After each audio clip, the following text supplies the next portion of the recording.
Hello everyone, welcome to Neha education. आज हम TGT question paper 2006 का पार्ट 1 सॉल्व करेंगे। यदि आप मेरे चैनल पर नए हैं तो इसके बाद आप 2004 और 2005 का क्वेश्चन पेपर को देख लीजिएगा और अपनी प्रिपरेशन को बेहतर कीजिएगा। अपना समय बर्बाद नहीं करना और अपनी प्रिपरेशन को डेली मेरे साथ कीजिएगा। आज की प्रेरणा है, जो काम कल करना है वो आज करो और आज जो करना है वो अभी करो, क्योंकि पल भर में प्रलय हो जाएगा, फिर आप उसको कब करोगे। ठीक ही कहा है कबीरदास जी ने कि हमें अपने काम को कल पर नहीं छोड़ना चाहिए। इसीलिए मैं आप सबसे यही कहती हूँ कि आप डेली पढ़िएगा, चाहे थोड़ा पढ़िएगा। वैसे भी मैं ज़्यादा लंबी वीडियो बनाती नहीं हूँ, थोड़ी सी वीडियो बनाती हूँ। यदि आप काम करते हुए भी इसको सुनोगे तो आपके दिमाग में सेट हो जाएंगे मेरे क्वेश्चन। तो इसीलिए कह रही हूँ कि अपनी प्रिपरेशन को डेली कीजिएगा और मैं भी डेली मेहनत कर रही हूँ, तो प्लीज़ आप सिर्फ पढ़िएगा। तो आइए देर ना करते हुए हम अपनी वीडियो को स्टार्ट करते हैं। क्वेश्चन है, गृह विज्ञान का क्या महत्व है? तो सैद्धांतिक और व्यवहारिक दोनों महत्व है। गृह विज्ञान का आर्थिक पहलू क्या है? गणित, अर्थशास्त्र। गृहिणी का मुख्य कार्य क्या है? तो गृह कार्यों को व्यवस्थित करने में सभी सदस्यों का सहयोग प्राप्त करना। कार्य व्यवस्था का सिद्धांत है भोजन बनाना। समय, धन, वस्तुएं एवं संपत्ति किसका साधन है? तो ये भौतिक साधन है। आइए नेक्स्ट देखते हैं, कार्य व्यवस्था को प्रभावित करने वाला सबसे महत्वपूर्ण कारक क्या है? योजनाबद्ध होकर कार्य करना। कुशल गृहिणी के लिए जरूरी है समस्त गृह कार्य का ज्ञान होना। यदि गृहिणी को समस्त कार्यों का ज्ञान नहीं होगा तो वो कुशल गृहिणी नहीं कहलाएगी। आइए नेक्स्ट देखते हैं, परिवार की आय तथा व्यय पर नियंत्रण होना तथा आय का घर सृजनात्मक कार्यों में व्यय करना गृह व्यवस्था कहलाता है। यह कथन किस अर्थशास्त्री का है? तो निकिल एवं डॉर्सी का है।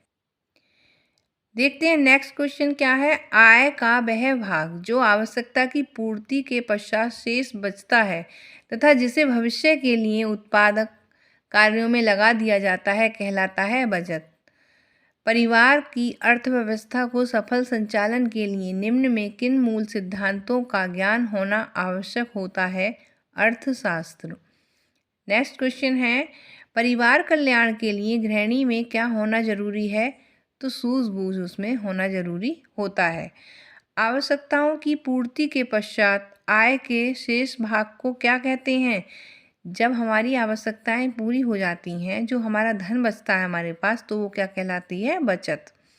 स्वस्थ रहने के लिए व्यायाम आवश्यक है, क्योंकि यह शरीर को कैसा बनाता है? जब हम व्यायाम करते हैं तो हमारे शरीर को क्या बनाता है? व्यायाम क्रियाशील एवं स्वस्थ। बढ़ती उम्र में आँखों में अधिकतर कौन सी बीमारी हो जाती है?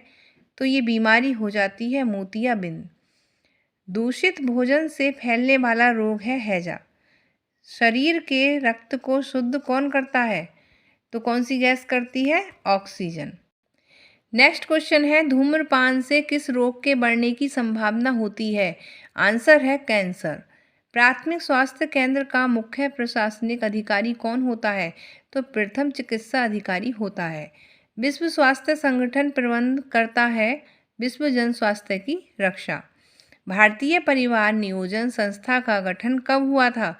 तो 1951 में हुआ था। भारतीय रेड क्रॉस सोसाइटी की शाखा कहाँ होती है? कस्बे में।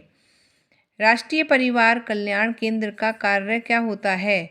तो प्रसव के समय महिलाओं की देखभाल करना। वायु में कार्बन डाइऑक्साइड कितने प्रतिशत होती है?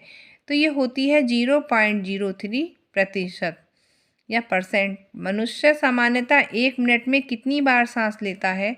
तो मनुष्य एक मिनट में 15 से 20 बार सांस लेता है। नेक्स्ट है, प्रजनन शक्ति में किस कमी विटामिन के अभाव में होती है? कौन सा विटामिन है जिसकी कमी से क्या हो जाता है? प्रजनन शक्ति में कमी आ जाती है। तो ये विटामिन ई है। विटामिन ए अधिक मात्रा में किस में पाया जाता है? तो कद्दू में पाया जाता है। विटामिन डी की कमी से कौन सा रोग हो जाता है? सूखा रोग हो जाता है, लेकिन इसे रिकेट्स भी बोलते हैं। यदि कहीं रिकेट्स आ जाए तो इस कन्फ्यूज़ नहीं होइएगा, क्योंकि सूखे रोग को ही रिकेट्स कहते हैं। पेप्सिन नामक एंजाइम पाया जाता है जठर रस में। स्टार्च को शर्करा में बदलने वाला किप्ड एंजाइम का नाम क्या है? टाइलिन। जठर रस किसे पचाता है? तो जठर रस केवल प्रोटीन को पचाता है। यकृत अतिरिक्त शर्करा को किस वस्तु में बदल देता है? तो ये ग्लाइकोजन में बदल देता है। मनुष्य में कार्बोहाइड्रेट्स का पाचन कहाँ से प्रारंभ हो जाता है? तो मुख गुहा से हो जाता है। नेक्स्ट है, ग्रसनी के बाद भोजन कहाँ जाता है? तो ग्रसनी के बाद भोजन अमाशय में जाता है। यकृत का मुख्य कार्य क्या होता है? पित्त बनाना। नेक्स्ट है, आकस्मिक यानी कि अचानक घटना के समय प्राथमिक चिकित्सा दी जाती है तत्काल। खप्चियों का प्रयोग किया जाता है टूटी हुई हड्डियों को अपने स्थान पर रोकने के लिए। खप्चियाँ जो वो लकड़ी की जो होती हैं, जो जब हड्डी टूट जाती है तो बांध देते हैं उसको, वही होती हैं खप्चियाँ। प्राथमिक चिकित्सा में कौन सा गुण होना चाहिए? तो उत्तम स्वास्थ्य एवं दृढ़ हृदय होना चाहिए। नाक से रक्तस्राव होने पर क्या करना चाहिए? कुर्सी पर बिठाकर सिर पीछे की ओर झुका देना चाहिए। नेक्स्ट है, धमनी से रक्तस्राव की पहचान कैसे होती है? तो शुद्ध लाल रंग का चमकीला रुधिर। किसी व्यक्ति के कपड़ों में आग लग जाने पर सर्वप्रथम क्या करेंगे? व्यक्ति को कंबल में पूरी तरह से लपेट देंगे। सबसे खतरनाक विष क्या होता है? मस्तिष्क तथा तंत्रिकाओं पर प्रभाव डालने वाला विष। टॉन्सिल होने पर उपयोगी है नमक के गरारे करना। नेक्स्ट है, दांत के दर्द में क्या लगाने से आराम मिलता है? लौंग का तेल। विष खाने वाले व्यक्ति की पहली पहचान है पुतलियों का सिकुड़ जाना या फैल जाना। कृमिक होने पर देते हैं, क्या देते हैं? धतूरे के बीज। नेक्स्ट है, पट्टी बांधने में रीफ गांठ का प्रयोग किया जाता है, तो इसका मतलब कार्य क्या है? तो ये चुभती नहीं है, इसे आसानी से खोला जा सकता है। सूखी पट्टी की जाती है रक्त प्रवाह को रोकने के लिए।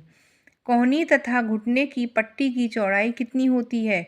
तो ये 7 सेंटीमीटर होती है। बाह्य रक्तस्राव को रोकने के लिए प्रयोग की जाती है, तो क्या प्रयोग की जाती हैं? लंबी पट्टियाँ। सिर पर लंबी पट्टी बांधने के लिए कितनी पट्टियों की आवश्यकता पड़ेगी? तो 2 पट्टियों की आवश्यकता पड़ेगी। नेक्स्ट है, परिचायिका को ज्ञात होना चाहिए क्या? कोमल तथा हंसमुख होना चाहिए उसको। गृह परिचारिका के क्या कार्य हैं? तो रोगी को स्नान कराना, रोगी को समय पर दवा देना, रोगी की समस्त जानकारी चिकित्सक को देना। परिचारिका को रोगी के ख्याल रखना चाहिए अपने स्वास्थ्य। ड्रा शीट का अर्थ है रबर या मोम जामे के ऊपर बिछाई जाने वाली चादर। संक्रामक रोग से ग्रस्त व्यक्ति को कहाँ रखेंगी? अलग कमरे में रखेंगे। क्यों रखेंगे? क्योंकि ज़्यादा शोर ना जाए, कोई उसे ज़्यादा डिस्टर्ब ना करे, तो उसे अलग कमरे में रखेंगे। रोगी का कमरा घर के अन्य कमरों से दूर होना चाहिए ताकि रोगी को पूर्ण आराम व शांति मिलती रहे। ब्रेड क्रैंडल का प्रयोग किया जाता है, कहाँ किया जाता है? हड्डी की टूट या जले हुए रोगी के बिस्तर के लिए किया जाता है। सैया घाव में किसका प्रयोग होता है? तो सैया घाव में रिंग कुशन का प्रयोग होता है। पैर की हड्डी टूटने पर किसका प्रयोग किया जाता है? तो फ्रैक्चर बोर्ड का प्रयोग किया जाता है। बजट का मुख्य उद्देश्य क्या है? तो आय व्यय का अनुमान लगाना है। नेक्स्ट है, सबसे अच्छा बजट कौन सा होता है? तो बजट होता है पारिवारिक बजट को प्रभावित करता है परिवार के सदस्यों का आत्मनियंत्रण, दूरदर्शिता, मितव्ययिता। निर्धन वर्ग की अपेक्षा धनी वर्ग का भोजन का प्रतिशत व्यय होता है कम। बचत का सही विनियोग है बचत पत्र खरीदना। अब मैं यहीं पर इसको बंद करती हूँ वीडियो को, क्योंकि मेरी 10 मिनट की वीडियो हो जाएगी और ज़्यादा बड़ी मैं वीडियो करती हूँ तो अपलोड होने में भी टाइम लगता है। और मेरी जो वीडियो हेल्पफुल लगी हो तो लाइक शेयर सब्सक्राइब करना और बेल आइकन को क्लिक करना या प्रेस करना, और अपनी प्रिपरेशन को रेगुलरली करना।